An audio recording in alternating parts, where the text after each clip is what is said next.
শেখ হাসিনার ১৬ বছরের দুর্নীতিগ্রস্ত শাসনামলে বাংলাদেশ কিভাবে প্রকাশ্যে ও দিবালোকে দুর্নীতি সংঘটিত হয়েছিল তা খতিয়ে দেখতে বিশ্ব নেতাদের প্রতি আহ্বান জানিয়েছেন অন্তর্বর্তী সরকার প্রধান ডক্টর মোহাম্মদ ইউনূস।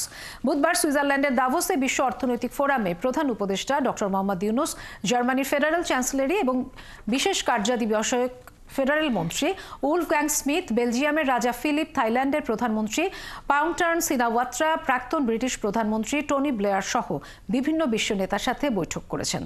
এ সময় চুরি যাওয়া অর্থ উদ্ধারে সরকারের প্রচেষ্টা সম্পর্কে অবহিত করা হয়। এ সময় ডক্টর মোহাম্মদ ইউনূস দুর্নীতিমুক্ত বাংলাদেশ গঠনে তার পরিকল্পনার কথা জানান। একই সাথে বাংলাদেশে বিনিয়োগের সম্ভাব্য ক্ষেত্রগুলো তুলে ধরেন।